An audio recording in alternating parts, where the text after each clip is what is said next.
इसमें कालिदास की विरही यक्ष ने अपने मेघदूत से, हमने आपको ये बताया था कि कालिदास जो हैं उन्होंने एक ग्रंथ लिखा जिसका नाम है मेघदूत।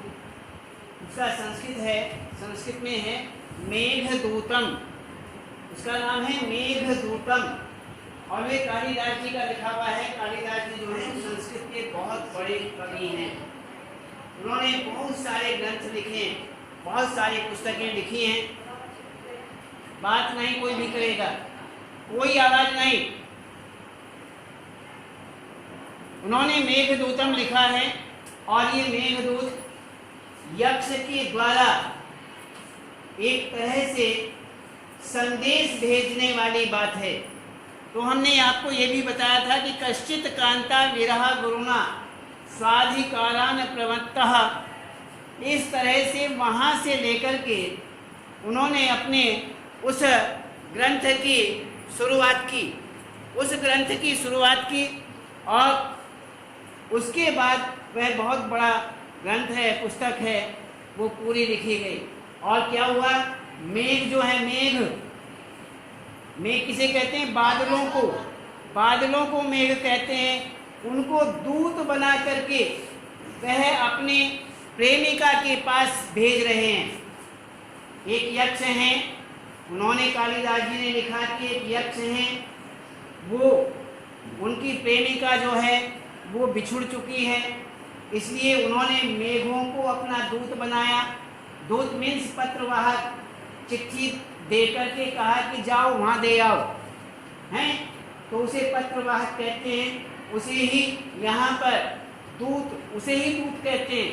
अर्थात अपनी बात हमें कहीं कहनी है तो हम किसी को भी कहेंगे जाओ हमारी बातें ये जा करके वहाँ कह दो, तो वह हमारे पत्रवाहक हो गया, दूत हो गया, दूत बन गया।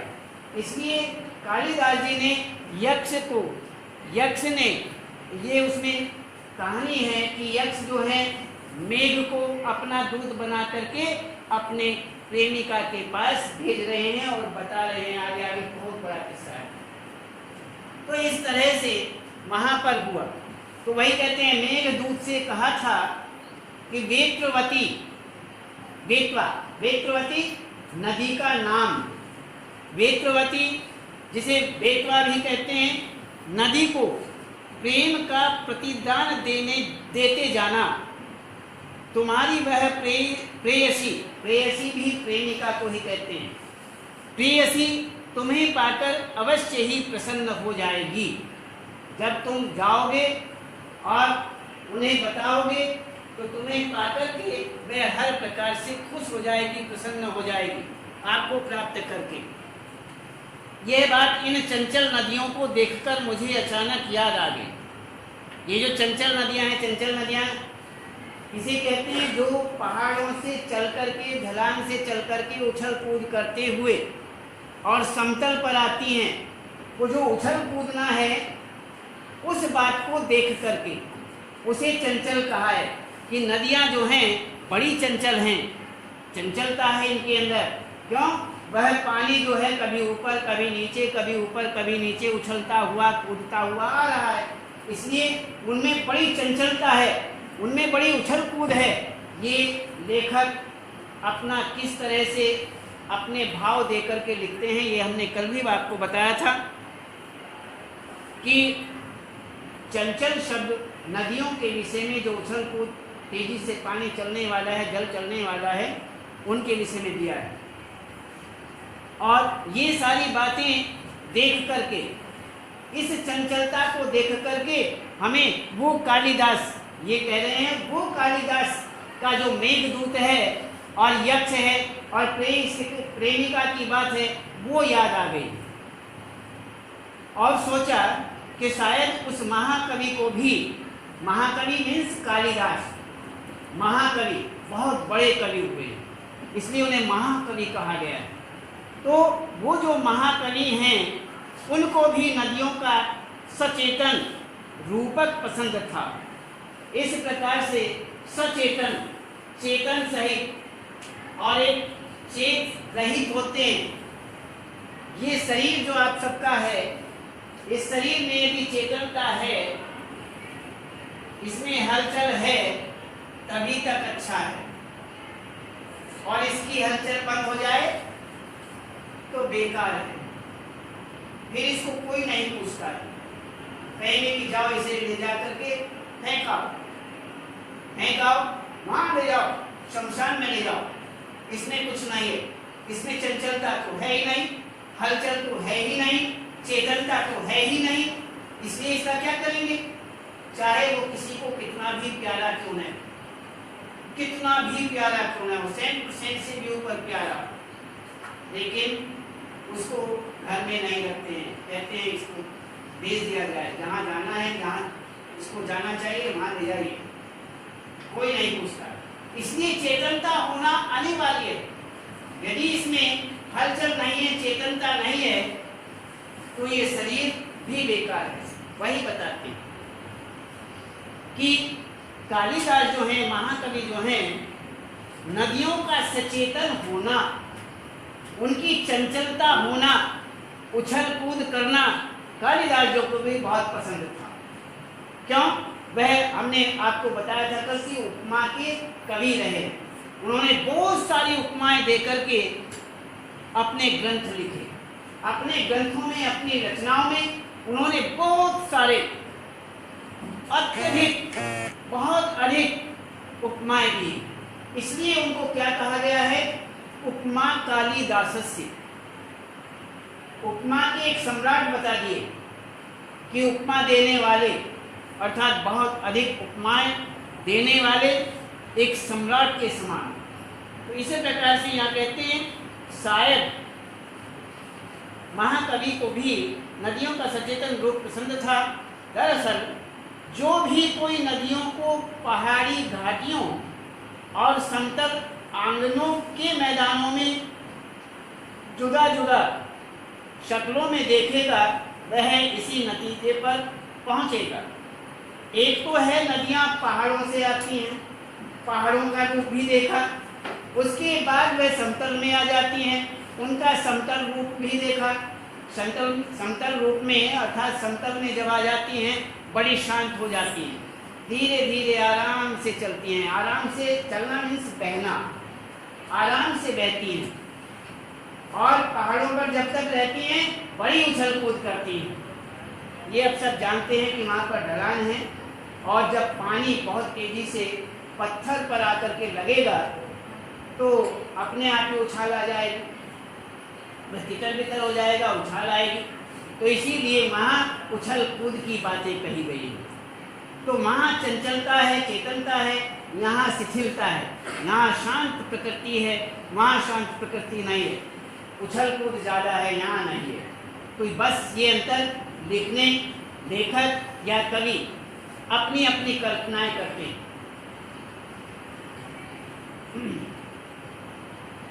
यहाँ पर समतल आंगनों के मैदानों में, समतल आंगन घरों में जो जगह होती है उसे आंगन कहा जाता है। अब आप कहेंगे ये हमारे देश का आंगन हो गया जो समतल भूमि है, इसमें क्या है? एक घर छोटा सा है और ये इतना बड़ा घर है, पूरा का पूरा हिंदुस्तान, भारत जो है ये इतना बड़ा है, तो इसका आंगन समतल हुआ। और सबसे अच्छा मानना यूपी, उत्तर प्रदेश जो है वो सबसे अच्छा समतल स्थान है, बहुत अच्छी जगह है। हर तरह से जो भी कवि हुए हैं, लेखक हुए हैं, उत्तर प्रदेश समतल जो हैं यहाँ के विषय में बहुत कुछ बताया गया है। तो इसमें सबसे अच्छी जगह रहते हो आप सब, कोई जगह खराब नहीं है, सबसे बढ़िया जगह है। तो वही बताते हैं कि इस प्रकार से जब हम इनको जुदा जुदा शक्लों में देखते हैं, अलग अलग जुदा जुदा शक्ल अर्थात अलग अलग आकारों में, शक्लों में देखते हैं, तो वह इसी नतीजे पर पहुंचेगा। तो काका कालेलकर ने नदियों को लोक माता कहा है। ये सब अपना लेखक कवि आदि, तो उन्होंने जब इनको क्या कहा है, लोक माता, संसार की माता, इनको नदियों को, किंतु माता बनने से पहले यदि इसमें केवल प्रेजेंट लगी हुई है, किंतु माता बनने से पहले यदि हम इन्हें बेटियों के रूप में देख लें,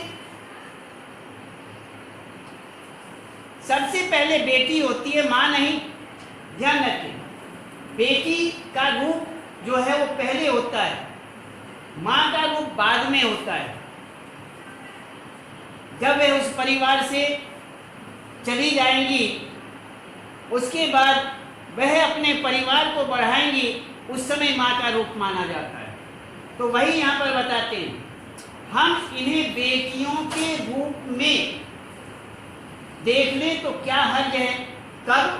माता बनने से पहले इनका जो बेटी रूप है उसको देख लें तो क्या हर्ज है, इसमें क्या गलती है? और थोड़ा आगे चलिए और आगे देखते हैं, इन्हीं में अगर हम प्रेयसी की भावना करें, इन्हीं में यदि हम प्रेमिका की भावना करें, प्रेमिका को ढूंढें,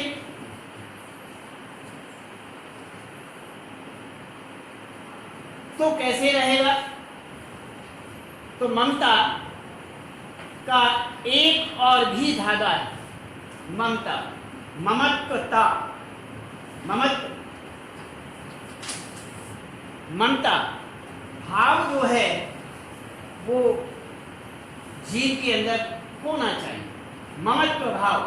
और ममत्व भाव, माँ के अंदर ममत्व भाव होता है, पुत्रत्व भाव होता है, ममत्व भाव प्रधान होता है। इसीलिए तो वह सबसे अच्छी माँ होती है, इसीलिए तो माँ को सबसे अच्छा बताया गया है। इस दुनिया के अंदर यदि ममत्व है, इसी के अंदर प्रधानता ममत्व की है, तो वो माँ के अंदर है, माँ ही प्रधान है।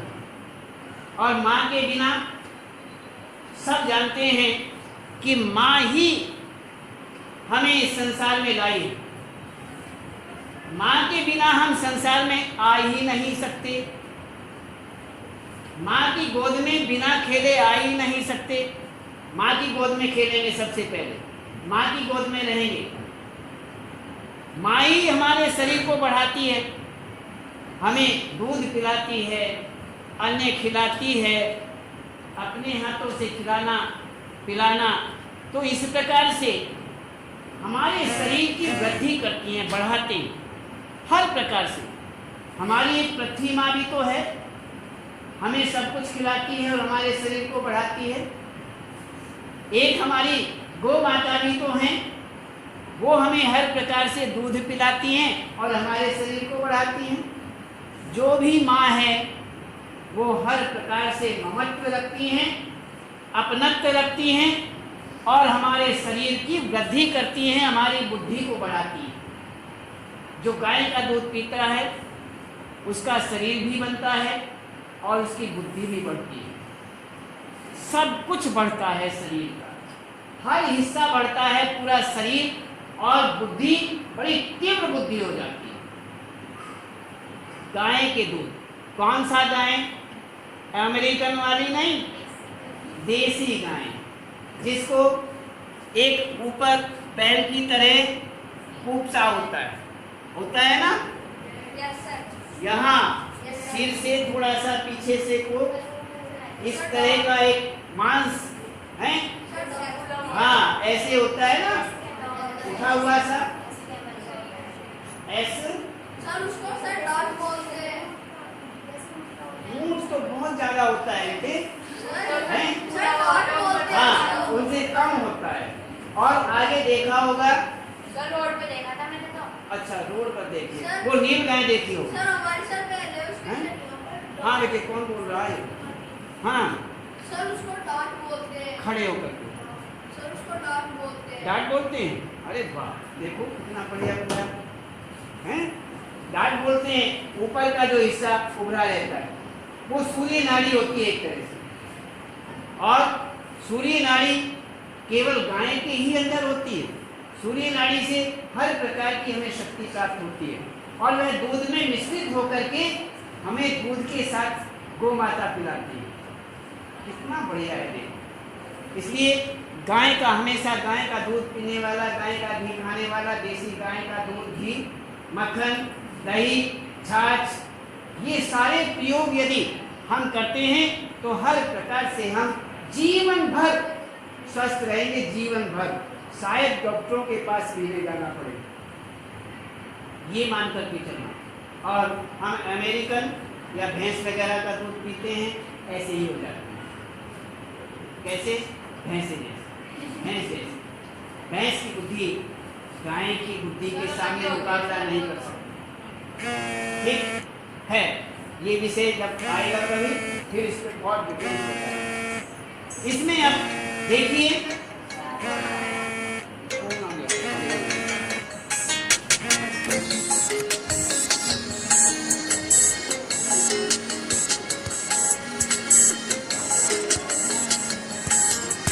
अरे कट गया।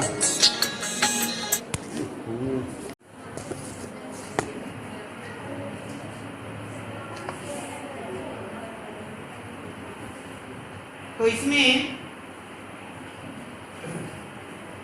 ममता का एक और भी धागा है जिसे हम इनके साथ जोड़ सकते हैं। बहन का स्थान कितने कवियों ने इन नदियों को दिया है, बहन का स्थान भी दिया है। बहन का स्थान भी एक श्रेष्ठ स्थान माना जाता है। इस हिंदुस्तान के अंदर बहन और भाई का जो प्यार होता है वो बहुत उच्च कोटि का होता है। यहाँ सबसे पहले भाई और बहन के संबंध को बताया जाता है और बहुत प्यार दिया जाता है, आपस में बहुत प्यार होता है। प्राण देकर भी भाई अपनी बहन की रक्षा करता है हर प्रकार से। अभी रक्षाबंधन गया ना, अभी रक्षाबंधन था, भैया मोरे राखी के बंधन को निभाना। तो इस तरह से यहाँ पर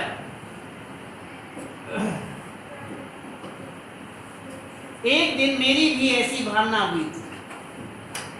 लेखक कह रहे हैं एक दिन मेरी भी ऐसी भावना हुई थी।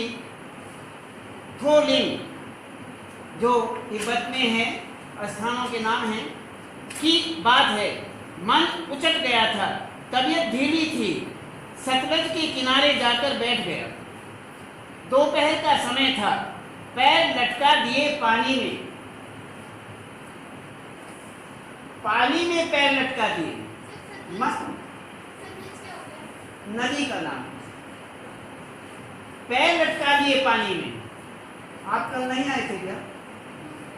इसीलिए पूछ रहे हैं। तो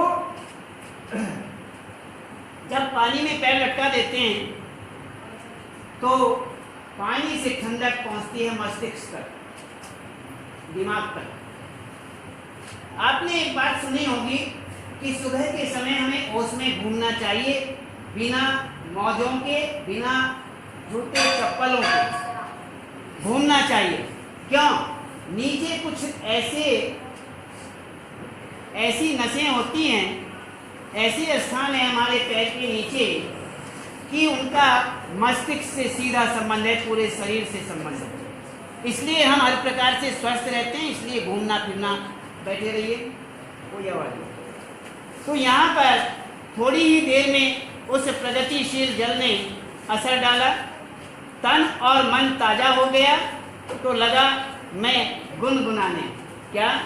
जय हो सतलज बहन तुम्हारी लीला अचरज, बहन तुम्हारी हुआ मुदित मन हटा खुमारी, जाऊं मैं तुम पर बलिहारी, तुम बेटी ये बात हिमालय, चिंतित पर चुपचाप हिमालय, प्रकृति नटी के चित्रित तट पर अनुपम अद्भुत छाप हिमालय, जय हो सतलज बहन तुम्हारी। इस प्रकार से पूरा हुआ। उसके बाद चला, कल ध्यान रखना, कल लिखवाएंगे।